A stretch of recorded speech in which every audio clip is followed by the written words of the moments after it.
You're listening to the Woman of Value podcast. You are about to hear the story of a woman who is following her dreams and passions and creating positive change in the world.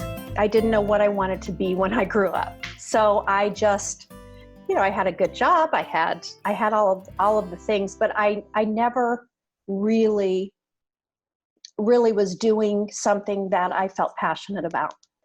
And that's when I had that moment. Was when I said, what do you want to do? Do you want to sit around this house and curl up and die? Do you want to do that? Or do you want to create a new life for yourself? Melani Robinson is an award-winning blogger. She's a writer and an online dating expert. She was named one of the best online dating experts, and despite that, she's still single. She is a friend of mine. She is a fantastic person on top of all of her other accolades. And I am so excited to welcome you to the Woman of Value podcast, Melani. Oh, thank you, Sandy. I am very excited to be here. I want you to take us through that aha moment that you had when you realized that you needed to make a change and claim your value.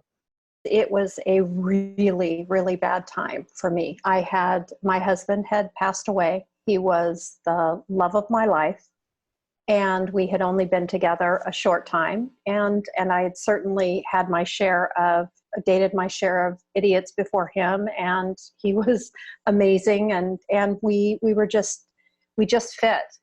So to lose him at such a young age, I was 45 years old. So to lose him at 45 years old, and we'd only been together 5 years, was devastating. And I really didn't know what I wanted to do as far as, and this is being very honest, I didn't know if I wanted to stick around.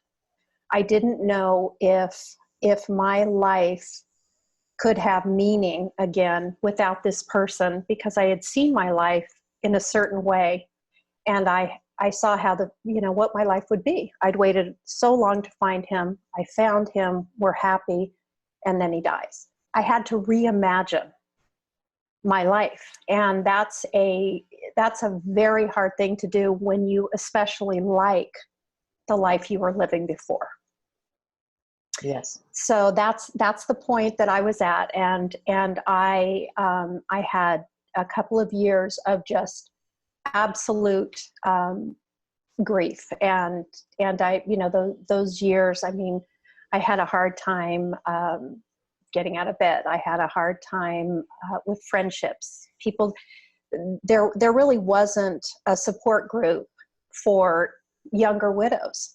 I went to a support group, and they were all 80 years old. And I'll never forget, they said to me, well, do your kids call you? My girls were in college. I have two daughters, and they from a previous marriage, and they were in college. Well, do your kids call you? I said, yeah, they call me every day. Well, what do you have to complain about? So I was like, oh my God, I'm in the wrong place, and there was nobody around that I could talk to about it, that related to that kind of loss at this point, at that point. And so I went to a couple of grief therapists that came highly recommended, and both of the highly recommended grief therapists started crying when I told them my story. Oh.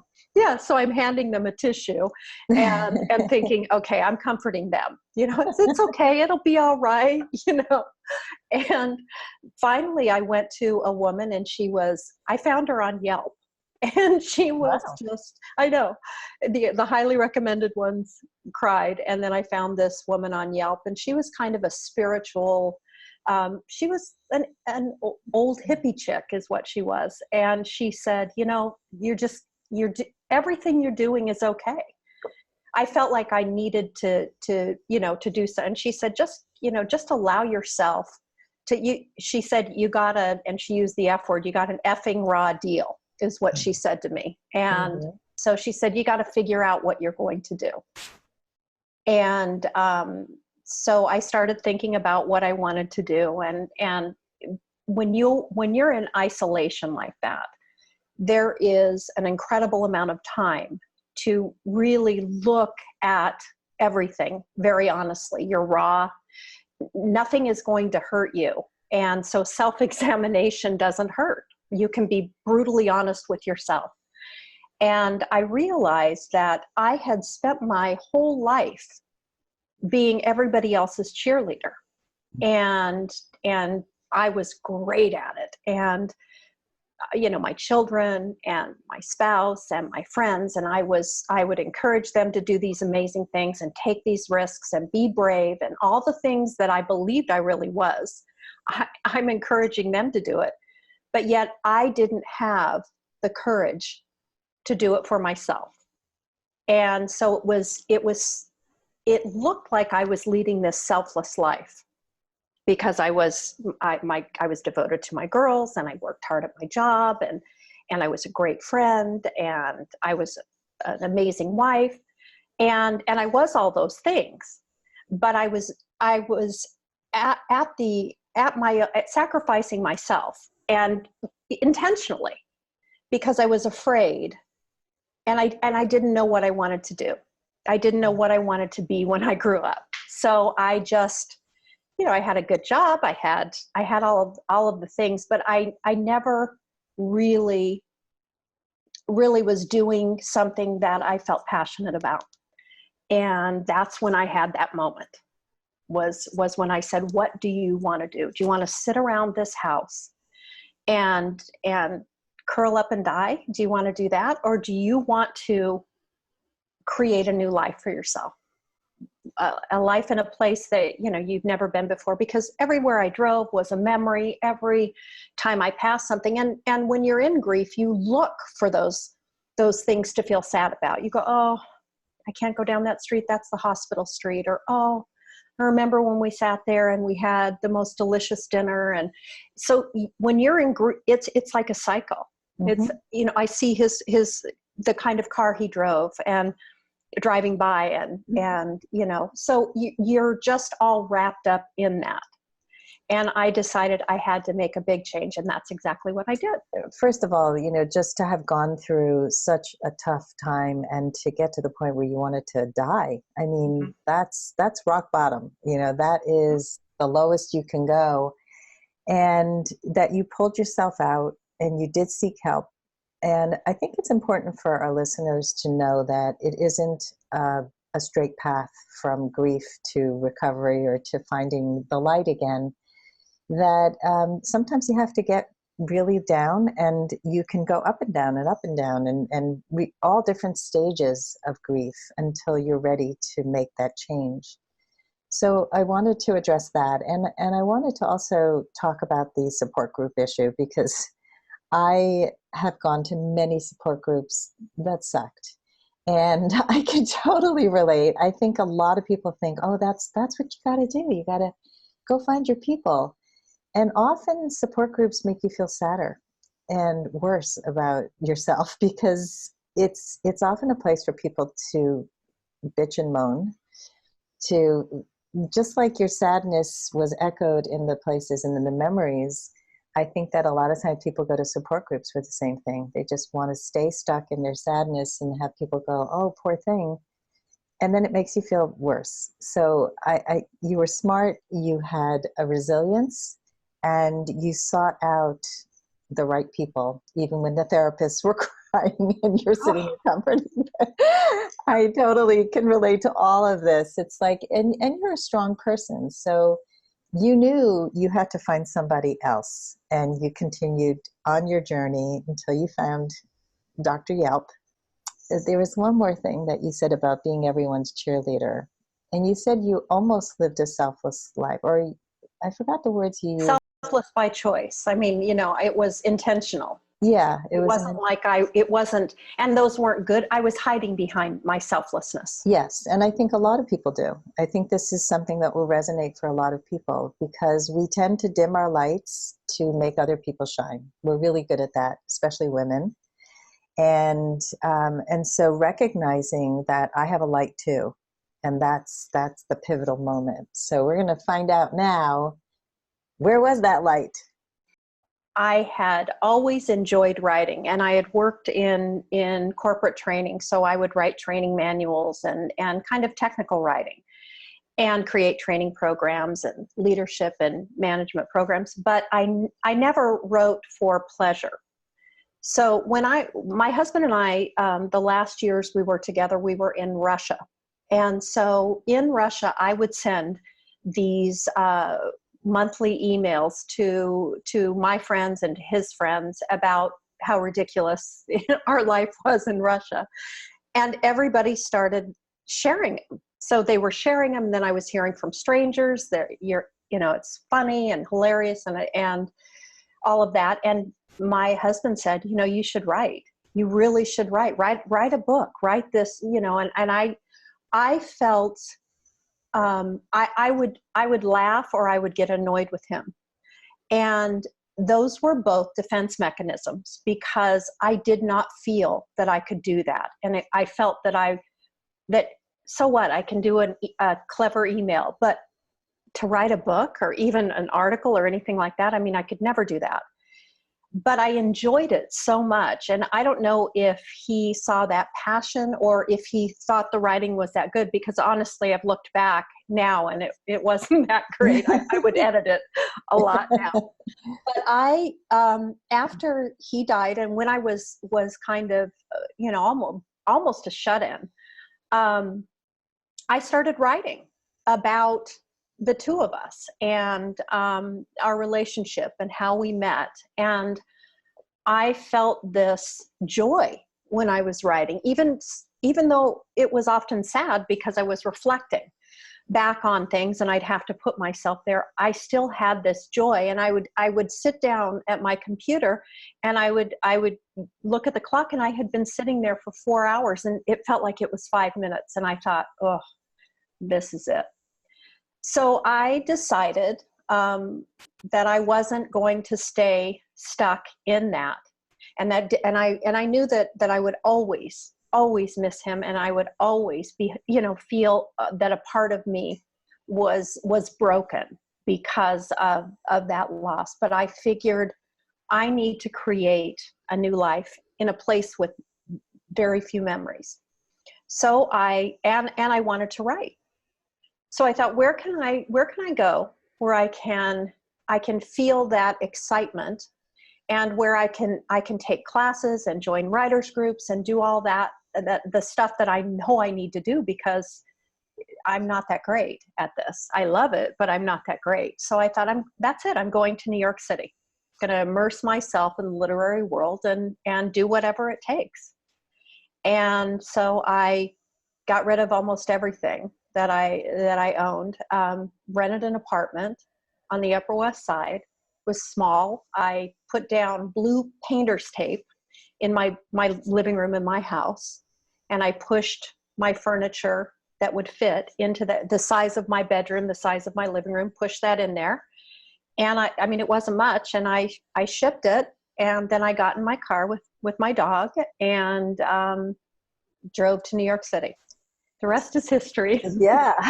So you really just started all over again. And I did. A lot of people would be petrified to make such a big change, and you just dove right in. And also I really admire your ability to see that you needed to get some support around how to be a better writer, because you knew you had the talent. But it's also important to get support. And I say this all the time, like, a lot of people are afraid to make change because they don't think they have what it takes. And if you have that dream, that little inkling, that little flame, it's important to get somebody to help you spark the flame to get bigger. I had the luxury of doing that too. I couldn't have done that. I couldn't have changed my life like that if my children would have been elementary age. I mean, I would have had to find another path, and I would have had to think of another way, or perhaps I would have just stayed stuck. I don't know. But I had the luxury of having a little bit of savings and the ability to only have to worry about myself. And it really was for the first time in my life. But I will say that had I had the courage earlier to kind of explore this. And that's why I think it's important for women, because for women, for anyone really, to look back on the things that bring them joy. And it's sometimes it's, so basically when I reflected back in the past, thought about the things that I enjoyed the most, really all roads led to this. I enjoyed writing. I enjoyed writing these programs that I was writing. I enjoyed creating these things that I create. I loved writing those emails. I loved writing cards to people and really putting something that was meaningful in the card when I would give them a card. Everything that I really loved was all about writing, was all about words. I loved when I loved to read to people. I loved to read to my husband. And so there were so many clues, but I think I was too scared to even explore that. It was I could fail. Yeah. I could fail. But I had gone through something, the worst thing had happened to me. And so when you have an experience that is horrible, you think, what's the worst thing that could happen? I get to New York City and I fall flat on my face. I mean, that's okay. Yeah. I wasn't so frightened anymore. And I knew what I was up against. I knew my age. I knew my, my lack of a degree in creative writing or journalism. I didn't have any of that. I knew that didn't have my MFA. I mean, I really didn't have a lot going for me. But I just thought, that's okay. I knew I would have to put in hours and hours and days and weeks and months and years. And I was willing to do that. And you don't need the MFA, and you don't need 100 degrees. And this is what holds people back often. I see that analysis paralysis a lot, where it's like, I just need that one last thing to be ready. And right. You just dove right in. And I totally hear you on having experienced crisis and tragedy, where it's like, I've already done that. Like, I know what that's like. So what's right. The worst that could happen? And I think a lot of people can relate to that, and the worst thing to me is to have a regret. I have seen so many women who had a dream of being a writer, for example, and they wait for the perfect moment, maybe when the kids are out of the house. And then it's when my husband doesn't need me. And then it's when I'm not so busy at work. And I know a woman who went and she took a writing class. She finally said, I'm doing it. And on the way home from the class, she said to me, I don't know when I'll have time to do the homework. Oh. And I said, wow, you're sabotaging and you haven't even gotten home yet. It's like, it's so scary to put ourselves out in this way, to show up in this way. But that is where the magic happens. That's our gift to the world. And so I'm so glad that you took that risk and that you made that leap and you came to New York and you started writing. So tell us where you are now with your writing. I did the blog and I've written many, many articles, and they were usually around dating, which was what, and when I was named one of the 10 best dating experts, it was just, they called it because of boots on the ground experience. I went on over 100 dates in that year that I was blogging about the dating. And the reason I started the blog to begin with is I was looking for that. I decided after 5 years, my husband had been gone as long as we were together, and I decided I'm going to get back out there and I'm going to date. And obviously, online dating was what I wanted to do. I mean, that was the way. I didn't know a lot of people. I wasn't going to bars and things like that. So I started writing about online dating. I wrote with humor and the ridiculous experiences that I had, and it just took off like crazy.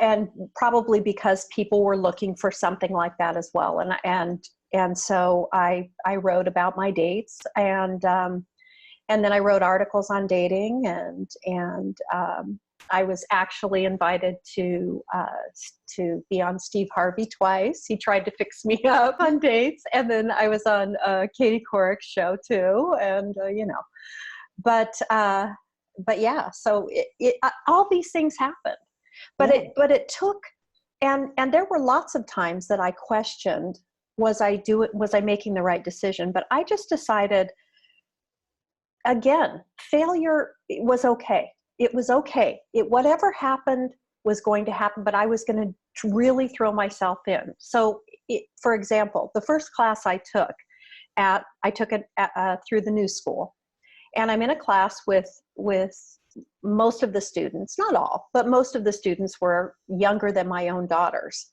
And I became that obnoxious older person in a class who wants to overachieve. We had the opportunity to read what we had written. We could read, and then everybody would critique it. And so I read every single week. It was once a week, and I read every single week because I thought, I'm going to get the most amazing feedback. And I worked really hard on my essays and things like that. And the goal of this class was to be the first person to get published. And I just said, I'm going to do it. I'm going to be the first person who gets published. And I was. And my professor, who was a woman my age, she was brutal. And she said, again, she used the F. I have a lot of people in my life using the F word. She said in front of the whole class, "It's an effing miracle that piece got published." Oh. Yeah. So I said, "Oh, yeah, exactly." And so So, but that's okay. I mean, there were a lot of things like that happened, but I knew I was good enough to get published at that point. I knew I could get better. And so I just kept working on it. Well, I want to comment on that. And what I really admire about your process is that you showed up. This is part of the Woman of Value credo, is to show up, stand up, and speak up. And you did all three. Like you showed up for your life. You stood up for what was important to you. You didn't stand there quiet and say, well, let's let all the younger girls do their reading, and I'll just sit here kindly and I'll be the older woman in the back of the room. You were like, I'm doing this, I'm getting published, and and you did. And that's the way to do it. And it's not about perfection, but there is an authenticity that comes through with your writing. And I was first introduced to your writing through one of my clients. She said, do you know Melani Robinson? She's hysterical. And I read your article and I was like, oh my God, I have to meet this woman. And I think I wrote to you and I said, I think you're my new best friend. And you said, great, I'm looking for a new best friend. And we met, and it was, and I had a date that day. Right after we had a drink, I was meeting a guy for the first time, and my date with you was far better than my date with him. And we've been together ever since, and he's long gone. So, yeah, my dates with you are better than 99.9% of the dates I go on, Sandy. I'd much rather be with you. We have much more fun. We do have fun. So yes, your writing it's true, it's authentic, and it's real, and no MFA can give you that, and I think that's a big misunderstanding that people have, that an education is going to make them into something. It will refine your craft, but being able to speak from your heart, being able to have a sense of humor, which most people don't have naturally, that's a gift. And these are your gifts. And so I know that you have a vision for your future, and you're writing something. Actually, you just finished writing something. So tell us about this project. That book that I wrote while I was in the middle of grief was really kind of a story of my husband and I. And I worked with an editor on it, and it's really awful. I mean, it's so awful, I can't even tell you. But it was the first thing I did. But I'm really glad that I did that, because the editor had said to me at that time, I think Russia is your story. That's your memoir. And of course, I said, no, I want to write a love story about my husband. And it was almost a way to honor him, or to do what he had suggested I do and encouraged me to do. And it felt like, like I was really doing it. But I'm really glad that I did that, because I had basically an outline for a memoir, and that's what I just completed, was a memoir about living for 2 years in Russia. And we didn't live in Moscow or St. Petersburg. We lived in Rostov-on-Don, which is more like a village. And it was crazy, and it was insane, and it was hilarious, and sometimes it was scary. But so I just completed that memoir. I also did a pilot script for a series based on the book, and the book's called Mutterland. So right now I'm out pitching the book and trying to sell it. It's exciting. Good luck with that. Thank you. So let's talk about the future for a moment. What is your vision for the future? And we want to understand where you're going, and your dream for yourself and your dream for others. What contributions do you want to make in the world? I think that one of the things that I learned very early on with my writing, with the writing process, is if you are honest about whatever it is you're doing. I was brutally honest about dating, and brutally honest about what it's like to age, and to squeeze your body into shapewear, and to worry about, is he seeing my wrinkles? Or, when you can be brutally honest, I think that is a gift, because we're all feeling these things. And I'm saying them. Maybe we're hiding behind them. Maybe we're talking to our friends, but I think that we have to, when I write with honesty, when I say this is how it was, and I'm not dancing around it, and this is how it felt, or this is what happened, or this is how it was, I think that it creates a place for people to be honest, and people that have similar experiences. So I hope that my writing resonates with other people. But honestly, I think that what I'm kind of focused on is I want to be a success. I want to sell my book. I want to do those things that I was so scared to do. I want to go for it. And so, do I hope that I'm in a relationship? That would be lovely. But I can't really.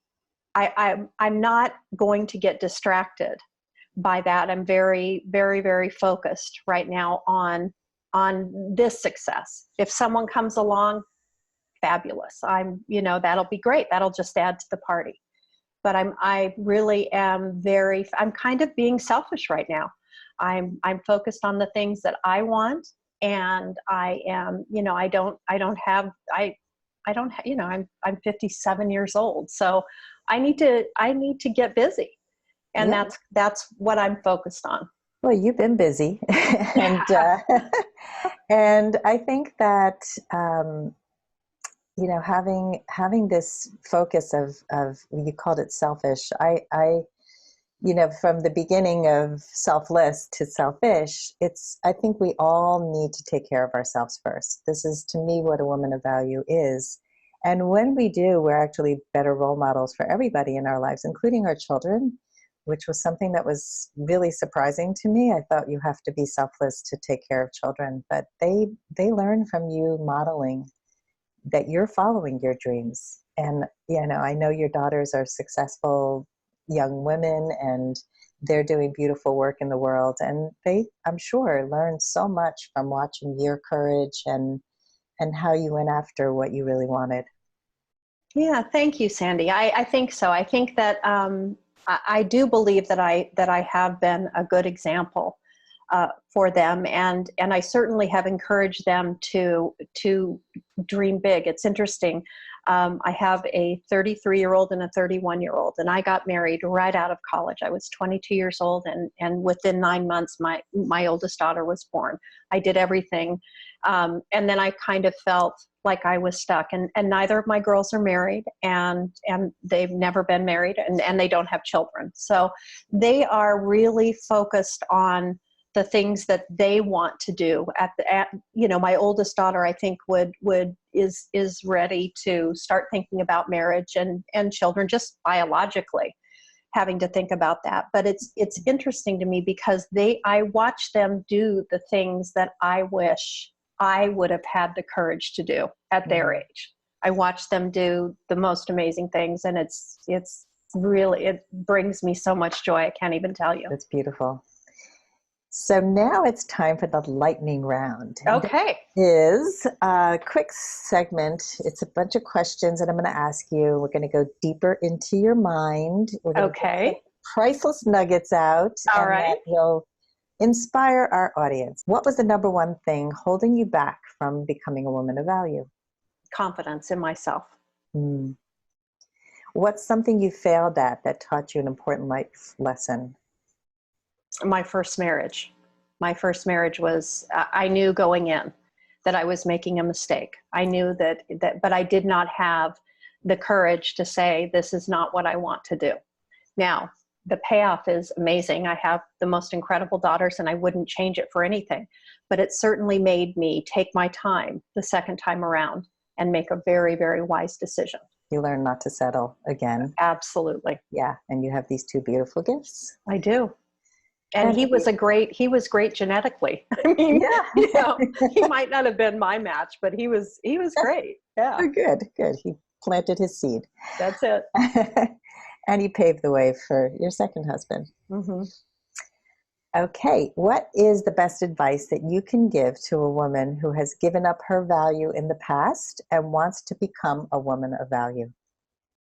If she doesn't know what she wants to do or how she's going to do it, I found that when I was alone and quiet and still, and when I said, I am going to really examine my life brutally, honestly, and I'm going to look for the places that I was full of what, and I'm going to look for, and I'm going to say that, I'm going to recognize that, and I'm going to say that, and then I'm going to look for the joys in my life. What were the things that brought me joy?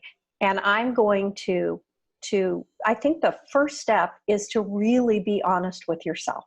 You have to look at yourself honestly and without guilt or fear or any of those things. You don't have to tell anybody, but truly look at yourself through, take the rose-colored glasses off. Forget about being a victim or being the best mother in the world or the most selfless person or, the best friend or wife or whatever. And really look at yourself honestly, and then decide where you're going to go from there. You mentioned getting quiet with yourself. And I think in this very distracting world we live in, it is so easy to never take the time to be present with what you want and you need, and to really give yourself that. So it's really good advice. What's your favorite woman of value quote? Woman of value quote. Well, I love the Madeleine Albright quote about women helping other women. So I really like that. I don't have that. I don't want to misquote Madeleine Albright, but I love the idea that there's, that women have to help women. And I think that some of the hardest things, the most brutal things have happened in my life. The things that were really painful have happened as a result of another woman not being supportive, or like my professors making a comment like that, and those kind of things. So I think that I think women have to help women. Mm-hmm. They have to look for ways that they can do that. And because it's time. It's just time. It's so time. Yeah, I love that. And I want to say, as a coach, because I can't help but analyze this behavior, is that often these are women who have not realized their own dreams, who are fearful of something, who want to make other people small so that they can feel bigger. And it's sad, but we need to stay away from those people and gravitate towards the ones who will lift us up as we lift them up. That's how we stand taller on each other's shoulders. I agree. And we have to learn to be able to spot that. Yes. To be able to see that, because it's much easier not to personalize something if you see it coming. Yeah. So yeah, exactly. And before you spoke about joy, the joy that we have in our lives. And I think if you have a joy radar, you can quickly realize who's bringing you joy and who's draining you and taking the joy out of your life, and stay away from those people and gravitate towards the joy givers. And I think that as we get older, we, just want to have anything in our life that just is adding to our life, and everything else, just get it out. No time for that. absolutely. No, I agree with that 100%. And think about that. Think about cutting those people or those things that don't bring you joy. Think about cutting those out. If you look at your phone and it's someone that you go, oh, maybe just don't answer. Yeah, Maybe exactly. Don't answer it. Yeah, I deleted an email that did not bring me joy today. Instead of answering this person, I was like, doesn't deserve an answer. It feels good, and to not feel guilty about those things. That's the big thing to overcome. Absolutely. Yeah, like you said before, like, find your dream, live your dream, and don't feel bad about it. We have to give ourselves that. We are at the end of the lightning round with one last question. It's a big one. Okay. Are you ready? And everybody should know I did not get these in advance. So Okay. so I'm answering these on the fly. Okay. Well, you're doing a great job. Thanks. How would you like to be remembered? Wow, that is hard. I think I would like to be remembered as fun and funny and smart and supportive. That's how I would like to be remembered. I love it. You didn't mention anything about the woman who wrote the book on Russia or had her book option. No. It's all the basics of who you already are and how people know you in the world. And that's a beautiful thing. And the thing is, they can know when I'm dead. Who cares if they knew about Russia? I want all that when I'm alive. I want someone to say, "Did you write that book on Russia?" Yes, I did. When I'm dead, okay. She was fun. That's it. She was fun and smart. funny and smart and supportive. Yeah. Awesome. Those are the things I'd like. Melanie, you read a part of your book to me. Actually, I think it was the ending of your book, and I thought it was so beautiful. I wanted you to share it with our audience. The last chapter of the book, I am on my road trip from Las Vegas to New York City. And so I talk about the things that I had kind of figured out. And so I'll start with this one paragraph, and then we'll go to the very end. So I said, I spent most of my adult life accommodating, often facilitating the dreams of those I loved. I was great at putting plans together as I strategized a path to the goal. I was skilled at giving inspirational talks when things didn't go exactly as hoped. And I was excellent at reassessing the situation and making adjustments. But it was always about the passions of others, my daughters, my husband, my friends. Insecurity stopped me from figuring out my own desires or even allowing myself to imagine what I could truly become. Neil knew that about me long before I faced it. The months following the loss were solitary, with plenty of stillness to examine myself honestly. I realized the pep squad was innocuous, and I was never in the game. My dreams had always been the vicarious variety because that was safer and, honestly, gave the appearance of selflessness. But playing it small hadn't been altruistic. It had been a ruse to cover a lack of belief in myself.